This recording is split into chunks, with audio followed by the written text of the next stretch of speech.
भागवत पुराण एकादश स्कंद 7वां अध्याय अवधूतोपाख्यान।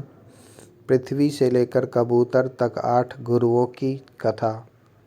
भागवत पुराण एकादश स्कंद 7वां अध्याय अवधूतोपाख्यान। पृथ्वी से लेकर कबूतर तक 8 गुरुओं की कथा। भगवान श्री कृष्ण ने कहा, महाभाग्यवान उद्धव, तुमने मुझसे जो कुछ कहा है वह मैं वही करना चाहता हूँ। ब्रह्मा, शंकर और इंद्रादि लोकपाल भी अब यही चाहते हैं कि मैं उनके लोकों में होकर अपने धाम को चला जाऊँ। पृथ्वी पर देवताओं का जितना काम करना था उसे मैं पूरा कर चुका। इसी काम के लिए ब्रह्मा जी की प्रार्थना से मैं बलराम जी के साथ अवतीर्ण हुआ था। अब यह यदुवंश जो ब्राह्मणों के शाप से भस्म हो चुका है, पारस्परिक फूट और युद्ध से नष्ट हो जाएगा। आज के 7वें दिन समुद्र इस पूरी द्वारका को डुबा देगा। प्यारे उद्धव, जिस क्षण मैं मृत्युलोक का परित्याग कर दूंगा उसी क्षण इसके सारे मंगल नष्ट हो जाएंगे और थोड़ी ही दिनों में पृथ्वी पर कलयुग का बोलबाला हो जाएगा। जब मैं इस पृथ्वी का त्याग कर दूं तब तुम इस पर मत रहना, क्योंकि साधु उद्धव, कलयुग में अधिकांश लोगों की रुचि अधर्म में ही होगी।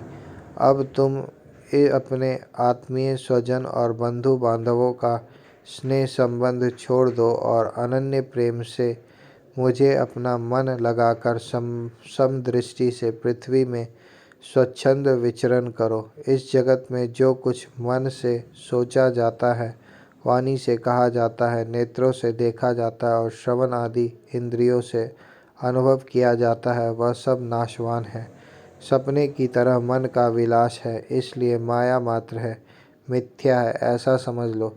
जिस पुरुष का मन अशांत है, असंयत है, उसी को पागल की तरह अनेकों वस्तुएं मालूम पड़ती है। वास्तव में यह चित्त का भ्रम ही है। नानत्व का भ्रम हो जाने पर ही यह गुण है और यह दोष, इस प्रकार की कल्पना करनी पड़ती है। जिनकी बुद्धि में गुण और दोष का भेद बैठ गया है, दृढ़ मूल हो गया है, उसी के लिए कर्म, अकर्म और विकर्म का विकर्म रूप भेद प्रतिपादन हुआ है।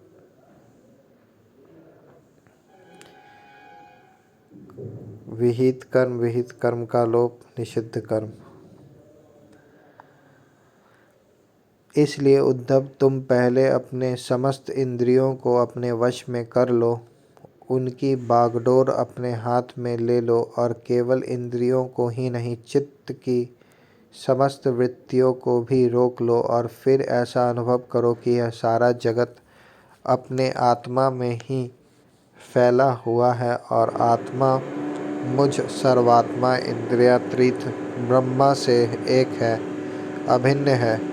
जब वेदों के मुख्य तात्पर्य निश्चय रूप ज्ञान और अनुभव रूप विज्ञान से भली भांति संपन्न होकर तुम अपने आत्मा के अनुभव में ही आनंद मग्न रहेंगे और संपूर्ण देवता आदि शरीरधारियों के आत्मा हो जाओगे, इसलिए किसी भी विघ्न से तुम पीड़ित नहीं हो सकोगे, क्योंकि उन विघ्नों और विघ्न करने वालों की आत्मा भी तुम ही हो।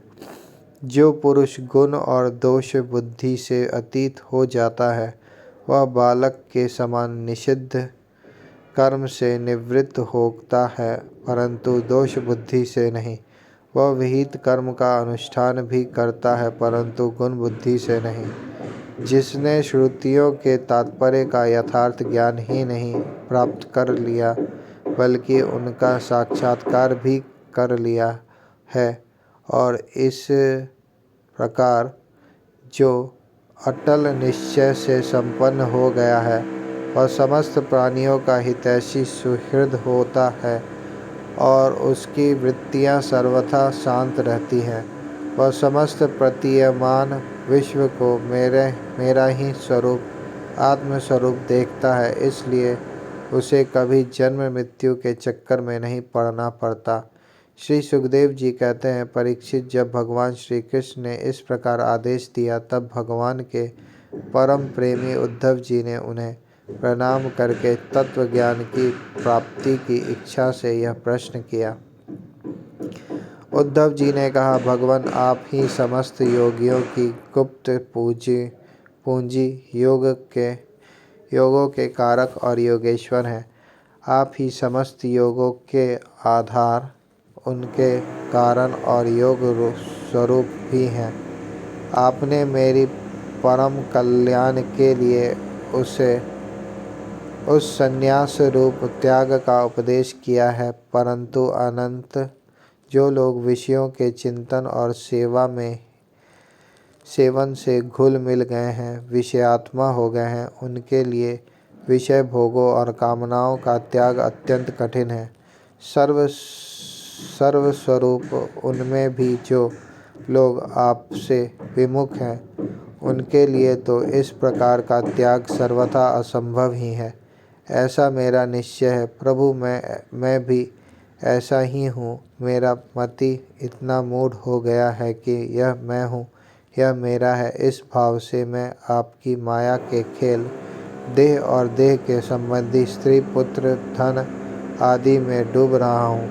अतः भगवान, आपने जिस संन्यास का उपदेश किया है उसका तत्व मुझ सेवकों को इस प्रकार समझाइए कि मैं सुगमतापूर्वक उसका साधन कर सकूं। मेरे प्रभु, आप भूत भविष्य वर्तमान इन तीनों कालों से अबाधित एक रस सत्य हैं। आप दूसरे के द्वारा प्रकाशित नहीं, स्वयं प्रकाश आत्म स्वरूप है।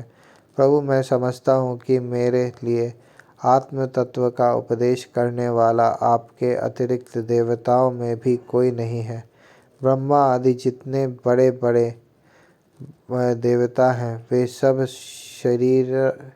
शरीराभिमानी होने के कारण आपकी माया से मोहित हो रहे हैं। उनकी बुद्धि माया के वश में हो गया है। यही कारण है कि वे इंद्रियों से अनुभव किए जाने वाले ब्रह्म विषयों को सत्य मानते हैं। इसलिए मुझे तो आप ही उपदेश कीजिए। भगवान, इसी से चारों ओर से दुख की दावाग्नि से जलकर और विरक्त होकर मैं आपकी शरण में आया हूँ। आप निर्दोष, देश काल से अपरिच्छिन्न, सर्वज्ञ, सर्वशक्तिमान और अविनाशी वैकुंठ लोक के निवासी एवं नर के नित्य सखा नारायण हैं। अतः आप ही मुझे उपदेश कीजिए। भगवान श्री कृष्ण ने कहा, उद्धव, संसार में जो मनुष्य यह जगत क्या है, इसमें क्या हो रहा है इत्यादि बातों का विचार करने में निपुण है, वे चित्त में भरी हुई अशुभ वासनाओं से अपने आप को स्वयं अपनी विवेक शक्ति से ही प्रायः बचा लेते हैं। समस्त प्राणियों का, विशेषकर मनुष्य का आत्मा अपने हित और अहित का उपदेशक गुरु है, क्योंकि मनुष्य अपने प्रत्यक्ष अनुभव और अनुमान के द्वारा अपने हित अहित का निर्णय करने में पूर्णतः समर्थ है। सांख्य योग विशारद धीर पुरुष एवं इस मनुष्य योनि में इंद्रिया शक्ति, मन शक्ति आदि के आश्रयभूत मुझ आत्म तत्व को पूर्णतः प्रकट रूप से साक्षात्कार कर लेते हैं। मैंने एक पैर वाले, दो पैर वाले, तीन पैर वाले, चार पैर वाले, चार से अधिक पैर वाले और बिना पैर के इत्यादि अनेक प्रकार के शरीरों का निर्माण किया है। उनमें मुझे सबसे अधिक प्रिय मनुष्य का ही शरीर है। इस मनुष्य शरीर में एकाग्र चित्र, तीक्ष्ण बुद्धि, पुरुष बुद्धि आदि ग्रहण किए जाने वाले हेतुओं से, जिनसे कि अनुमान भी होता है, अनुमान से अग्राह्य अर्थात अहंकार आदि विषयों से भिन्न मुझ सर्व प्रवर्तक ईश्वर को साक्षात अनुभव करते हैं। अनुसंधान के दो प्रकार हैं। एक, स्वप्रकाश तत्व के बिना बुद्धि आदि जड़ पदार्थों का प्रकाश नहीं हो सकता। इस प्रकार अर्थोपत्ति के द्वारा और दूसरा जैसे वसीला आदि औजार किसी कर्ता के द्वारा प्रयुक्त होता है, इस प्रकार यह बुद्धि आदि औजार किसी कर्ता के द्वारा ही प्रयुक्त हो रहे हैं। परंतु इसका यह अर्थ नहीं कि आत्मा आनुमानिक है। यह तो देहादि से विलक्षण तम पदार्थ के शोधन की युक्ति मात्र है। इस मनुष्य शरीर में एकाग्र चित्त तीक्ष्ण बुद्धि पुरुष बुद्धि आदि ग्रहण किए जाने वाले हेतुओं से जिनसे कि अनुमान भी होता है, अनुमान से अग्राह्य अर्थात अहंकार आदि विषयों से भिन्न मुझ सर्व प्रवर्तक ईश्वर को साक्षात अनुभव करते हैं। इस विषय में महात्मा लोग एक प्राचीन इतिहास कहा करते हैं। वह इतिहास परम तेजस्वी अवधूत दत्तात्रेय और राजा यदु के संवाद के रूप में है। एक बार धर्म के मर्मज्ञ राजा यदु ने देखा कि एक त्रिकालदर्शी तरुण अवधूत ब्राह्मण निर्भय विचर रहे हैं। तब उन्होंने उनसे यह प्रश्न किया। राजा यदु ने पूछा, ब्राह्मण, आप कर्म तो करते नहीं, फिर आपको यह अत्यंत निपुण बुद्धि कहाँ से प्राप्त हुई, जिसका आश्रय लेकर आप परम विद्वान होने पर भी बालक के समान संसार में विचरते रहते हैं।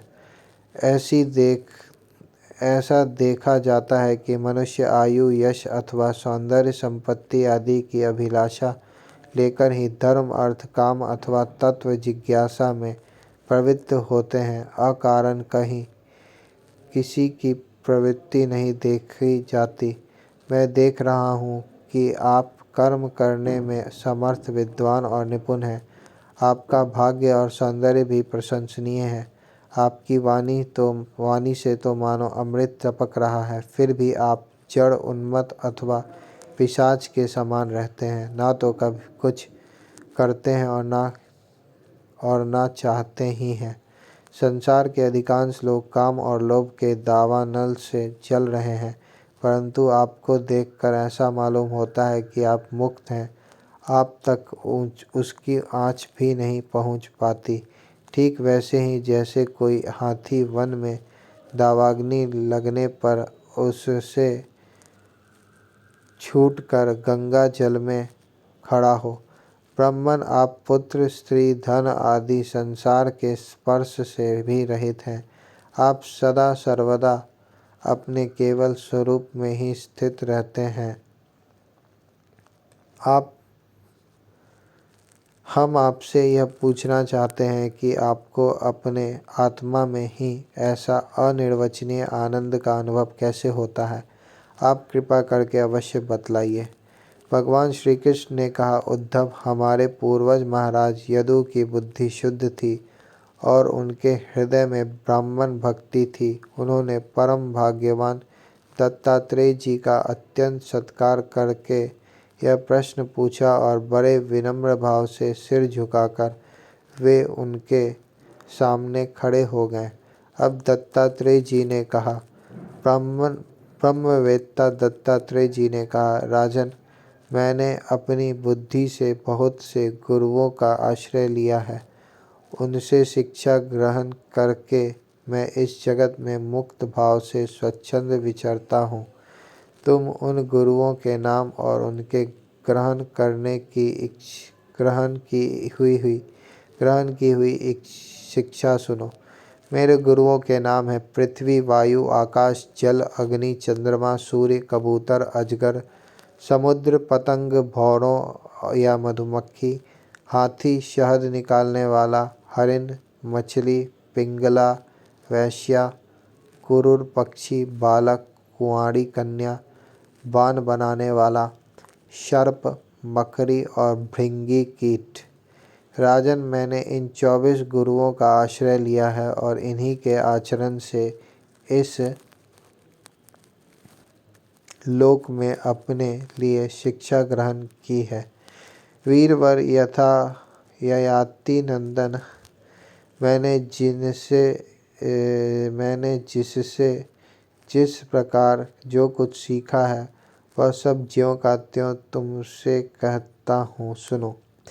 मैंने पृथ्वी से उसके धैर्य की क्षमा की शिक्षा ली है। लोग पृथ्वी पर कितना आघात और क्यों क्या क्या उत्पात नहीं करते, परंतु वह ना तो किसी से बदला लेती है और न रोती चिल्लाती है। संसार के सभी प्राणी अपने अपने प्रारब्ध के अनुसार चेष्टा कर रहे हैं। वे समय समय पर भिन्न भिन्न प्रकार से जान या अनजाने में आक्रमण कर बैठते हैं। धीर पुरुष को चाहिए कि उनकी व्यवस्था समझे, ना तो अपना धीरज खोवे और ना क्रोध करे। अपने मार्ग पर ज्यों का त्यों चलता रहे। पृथ्वी के ही विकार पर्वत और वृक्ष से मैंने यह शिक्षा ग्रहण की है कि जैसे उनकी सारी चेष्टाएं सदा सर्वदा दूसरों के हित के लिए ही होती है, बल्कि यूँ कहना चाहिए कि उनका जन्म ही एकमात्र दूसरों का हित करने के लिए ही हुआ है। साधु पुरुषों को चाहिए कि उनकी शिष्यता स्वीकार करके उनसे परोपकार की शिक्षा ग्रहण करें। मैं शरीर के भीतर रहने वाले वायु प्राणवायु से यह शिक्षा ग्रहण की है कि जैसे वह आहार मात्र की इच्छा रखता है और उसकी प्राप्ति से ही संतुष्ट हो जाता है, वैसे ही साधकों को भी चाहिए कि जितने से जीवन निर्वाह हो जाए उतना भोजन कर ले। इंद्रियों को तृप्त करने के लिए बहुत से विषय न चाहे, संक्षेप में उतने ही विषयों का उपयोग करना चाहिए जिनसे बुद्धि विकृत न हो, मन चंचल न हो और वाणी व्यर्थ की बातों में न लग जाए। शरीर के बाहर रहने वाले वायु से मैंने यह सीखा है कि जैसे वायु को अनेक स्थानों में जाना पड़ता है, परंतु वह कहीं भी आसक्त नहीं होता, किसी का भी गुण दोष नहीं अपनाता, वैसे ही साधक पुरुष भी आवश्यकता होने पर विभिन्न प्रकार के धर्म और स्वभाव वाले विषयों में जाएं, परंतु अपने लक्ष्य पर स्थित रहें। किसी के गुण या दोष की ओर झुक न जाएं, किसी से आसक्ति या द्वेष न कर बैठे। गंध वायु का गुण नहीं, पृथ्वी का गुण है, परंतु वायु को गंध का वहन करना पड़ता है। ऐसा करने पर भी वायु शुद्ध ही रहता है, गंध से उसका संपर्क नहीं होता। वैसे ही साधक का जब तक इस पार्थिव शरीर से संबंध है, तब तक उसे इसकी व्याधि पीड़ा और भूख प्यास आदि का भी वहन करना पड़ता है, परंतु अपने को शरीर नहीं आत्मा के रूप में देखने वाला साधक शरीर और उसके गुणों का आश्रय होने पर भी उनसे सर्वथा निर्लिप्त रहता है। राजन, जितने भी घट मठ आदि पदार्थ हैं, वे चाहे चल हो या अचल, उनके कारण भिन्न भिन्न प्रतीत होने पर भी वास्तव में आकाश एक और परिच्छिन्न अखंड ही है। वैसे ही चर अचर जितने भी सूक्ष्म स्थूल शरीर हैं, उनमें आत्म रूप से सर्वत्र स्थित होने के कारण ब्रह्मा सभी में है। साधकों को चाहिए कि सूत के मणियों में व्याप्त सूत के समान आत्मा को अखंड और असंग रूप से देखे। वह इतना विस्तृत है कि उसकी तुलना कुछ कुछ आकाश से ही की जा सकती है। इसलिए साधकों को आत्मा की आकाश रूपता की भावना करनी चाहिए। आग लगती है, पानी बरसता है, अन्न आदि पैदा होते हैं और नष्ट होते हैं, वायु की प्रेरणा से बादल आदि आते और चले जाते हैं। यह सब होने पर भी आकाश अछूता रहता है। आकाश की दृष्टि से यह सब कुछ है ही नहीं। इस प्रकार भूत वर्तमान और भविष्य के चक्कर में न जाने किन किन नाम रूपों की सृष्टि और प्रलय होते हैं, परंतु आत्मा के साथ उनका कोई संस्पर्श नहीं है। जिस प्रकार जल स्वभाव से ही स्वच्छ, चिकना, मधुर और पवित्र करने वाला होता है तथा गंगा आदि तीर्थों के दर्शन, स्पर्श और नामोच्चारण से भी लोग पवित्र हो जाते हैं, वैसे ही साधकों को भी स्वभाव से ही शुद्ध, स्निग्ध, मधुर भाषी और लोक पावन होना चाहिए। जल से शिक्षा ग्रहण करने वाला अपने दर्शन, स्पर्श और नामोच्चारण से लोगों को पवित्र कर देता है। राजन, मैंने अग्नि यह शिक्षा ली है कि जैसे वह तेजस्वी और ज्योतिर्मय होती है, जैसे उसे कोई अपने तेज से दबा नहीं सकता, जैसे उसके पास संग्रह परिग्रह के लिए कोई पात्र नहीं, सब सब कुछ अपने पेट में रख लेती है, और जैसे सब कुछ खा पी लेने पर भी विभिन्न वस्तुओं के दोषों से वह लिप्त नहीं होती, वैसे ही साधक भी परम तेजस्वी तपस्या से देदीप्यमान इंद्रियों से अपराभूत भोजन मात्र से संग्रह और यथा योग्य सभी विषयों का उपभोग करता हुआ भी अपने मन और इंद्रियों को वश में रखे, किसी का दोष अपने में न आने दे। जैसे अग्नि कहीं लकड़ी आदि में अप्रकट रहती है और कहीं प्रकट, वैसे ही साधक भी कहीं गुप्त रूप रहे और कहीं प्रकट हो जाए। वह कहीं कहीं ऐसे रूप में भी प्रकट हो जाता है जिससे कल्याणकामी पुरुष उसकी उपासना कर सके। वह अग्नि के समान ही भिक्षा रूप हवन करने वालों के अतीत और भावी अशुभ को भस्म कर देता है तथा सर्वत्र अन्न ग्रहण करता है। साधक पुरुषों को इसका विचार करना चाहिए कि जैसे अग्नि लंबी चौड़ी टेढ़ी सीधी लकड़ियों में रहकर उनके समान ही सीधी टेढ़ी या लंबी चौड़ी दिखाई पड़ती है, वास्तव में वह वैसी है नहीं। वैसे ही सर्वव्यापक आत्मा भी अपने माया से रचे हुए कार्य कारण रूप जगत में व्याप्त होने के कारण उन वस्तुओं के नाम रूप से कोई संबंध न होने पर भी उनके रूप में प्रतीत होने लगता है। मैंने चंद्रमा से यह शिक्षा ग्रहण की है कि यद्यपि जिसकी गति नहीं जानी जा सकती, उस काल के प्रभाव से चंद्रमा की कलाएं घटती बढ़ती रहती है, तथापि चंद्रमा तो चंद्रमा ही है, वह ना घटता है ना बढ़ता ही है। वैसे ही जन्म से लेकर मृत्यु पर्यंत जितनी भी अवस्थाएं हैं, सब शरीर की है, आत्मा से उनका कोई भी संबंध नहीं है। जैसे आग की लपट अथवा दीपक की लौ क्षण क्षण में उत्पन्न और नष्ट होती रहती है, उनका यह क्रम निरंतर चलता रहता है परंतु दिख नहीं पड़ता, वैसे ही जल प्रवाह के समान वेगवान काल के द्वारा क्षण क्षण में प्राणियों के शरीर की उत्पत्ति और विनाश होता रहता है, परंतु अज्ञानवश वह दिखाई नहीं पड़ता। राजन, मैंने सूर्य से यह शिक्षा ग्रहण की है कि जैसे वे अपनी किरणों से पृथ्वी का जल खींचते और समय पर उसे बरसा देते हैं, वैसे ही योगी पुरुष इंद्रियों के द्वारा समय पर विषयों का ग्रहण करता है और समय आने पर उनका त्याग, उनका दान भी कर देता है। किसी भी समय उसे इंद्रियों के किसी भी विषय में आसक्ति नहीं होती। स्थूल बुद्धि पुरुषों को जल के विभिन्न पात्रों में प्रतिबिंबित हुआ सूर्य उन्हीं में प्रविष्ट सा होकर भिन्न भिन्न दिखाई पड़ता है, परंतु इससे स्वरूपतः सूर्य अनेक नहीं हो जाता। वैसे ही चल अचल उपाधियों के भेद से ऐसा जान पड़ता है कि प्रत्येक व्यक्ति में आत्मा अलग अलग है, परंतु जिनको ऐसा मालूम होता है उनकी बुद्धि मोटी है। असल बात तो यह है कि आत्मा सूर्य के समान एक ही है, स्वरूपतः उसमें कोई भेद नहीं है।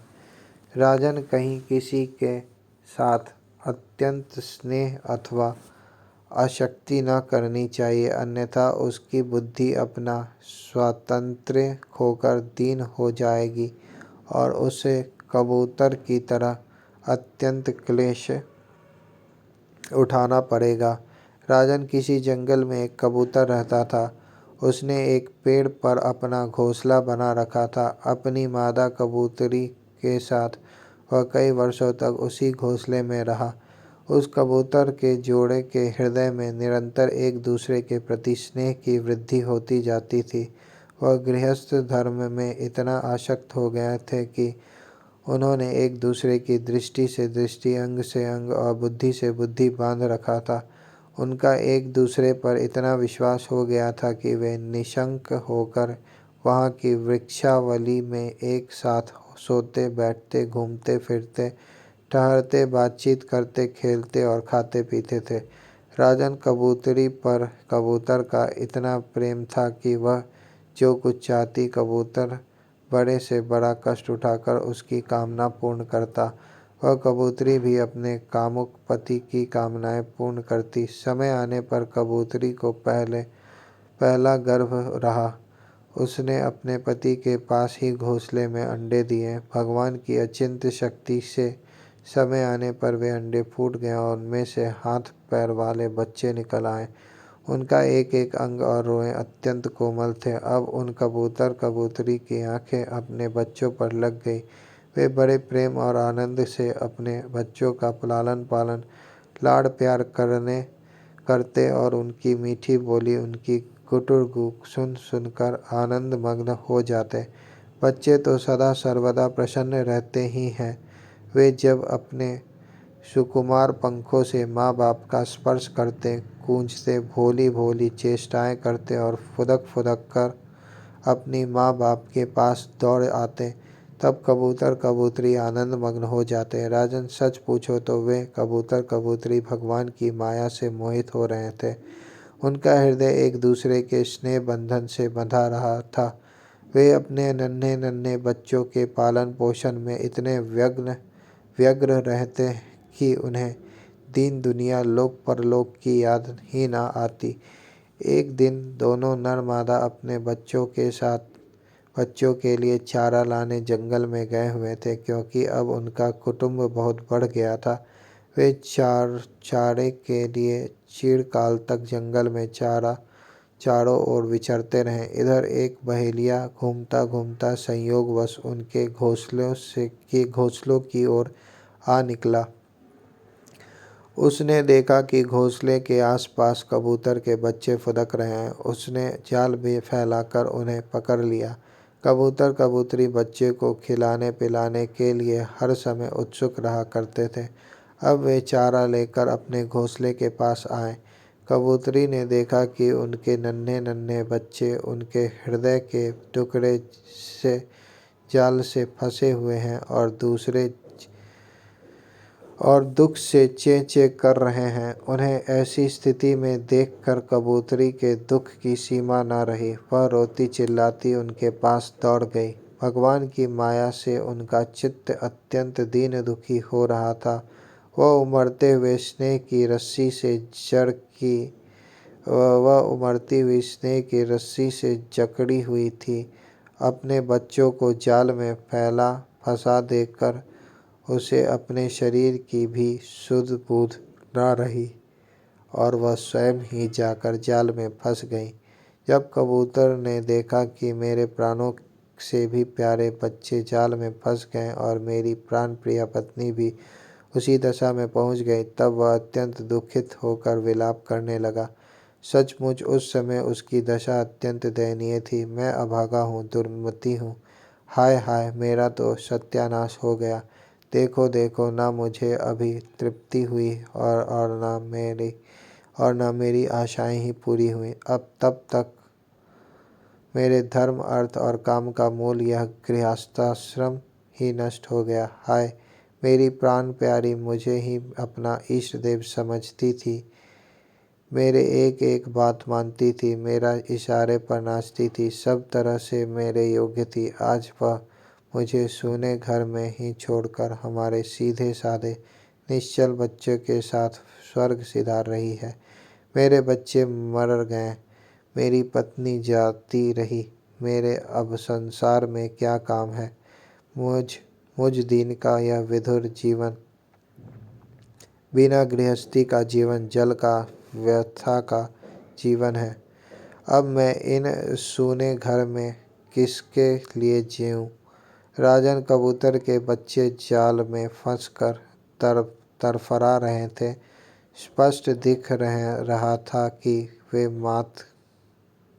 वे मात के पंजे में हैं, परंतु वह मूर्ख कबूतर यह सब देखते हुए भी इतना दीन हो रहा था कि स्वयं जानबूझकर जाल में कूद पड़ा।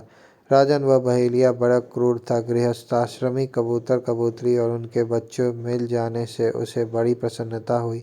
उसने समझा मेरा काम बन गया और वह उन्हें लेकर चलता बना। जो कुटुंबी हैं, विषयों और लोगों के संग साथ में ही जिसे सुख मिलता है एवं अपने कुटुंब के भरण पोषण में ही जो सारी सुध बुध खो बैठा है, उसे कभी शांति नहीं मिल सकती। वह उसी कबूतर के समान अपने कुटुंब के साथ कष्ट पाता है। यह मनुष्य शरीर मुक्ति का खुला हुआ द्वार है। इसे पाकर भी जो कबूतरी कबूतर की तरह अपनी घर गृहस्थी में ही फंसा हुआ है, वह बहुत ऊंचे तक चढ़कर गिर रहा है। शास्त्र की भाषा में वह आरूढ़ आरूढ़ च्युत है। शास्त्र की भाषा में वह आरूढ़ च्युत है।